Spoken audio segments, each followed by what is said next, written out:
A pergunta da Laís Oliveira, de Vitória, Espírito Santo. Oi, Laís, obrigada, viu, por ter encaminhado aqui para a gente a sua dúvida.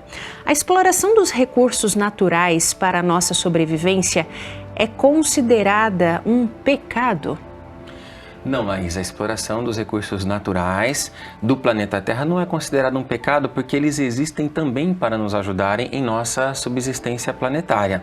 Agora, o que é pecado, o que é o erro diante da lei divina, conforme nós entendemos na religião do amor universal, é justamente o exagero, o desequilíbrio, a ganância, o consumismo, o lucro desenfreado, a falta de amor ao planeta Terra, ao meio ambiente, a toda a humanidade, que aí isso gera uma exploração desenfreada em relação aos recursos naturais que nós temos no planeta Terra. Por exemplo, segundo a Global Footprint Network, que é uma organização internacional que determina o dia da sobrecarga da Terra, e essa data é quando a humanidade ela esgota o consumo dos recursos naturais naquele ano da humanidade, e no ano de 2024, essa data aconteceu no dia 1º de agosto, quando todos os recursos do planeta Terra naquele ano foram esgotados. Ela calcula que nós precisamos de 1,7 planetas Terra para sustentar o padrão de consumo da humanidade. Então existe alguma coisa equivocada que a gente precisa reequilibrar. Por isso é que o escritor Paiva Neto, aqui no livro Jesus e as 7 Igrejas da Ásia, Esmirna, nos dizeres aqui, nas palavras dele, trazidas pela Academia Jesus, o Cristo Ecumênico, o Divino Estadista, na página 200, e a partir dela, nos traz esses importantes alertas e esclarecimentos espirituais. Abre aspas. Precisamos reeducar nossa relação com as riquezas materiais, a partir da perspectiva prioritária do Espírito Eterno, que todos somos em essência e constituição, a fim de que não sejamos reféns delas.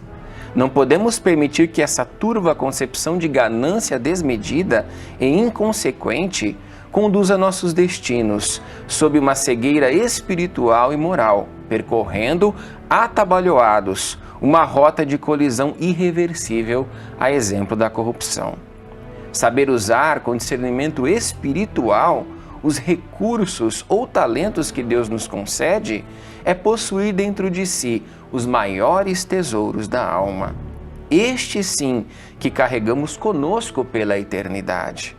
Tendo por base a solidariedade universal, alcançaremos as condições primordiais que garantam a sobrevivência humana em meio ao caos do pensamento materialista excludente, responsável pelo progresso da destruição que vemos campeando por aí.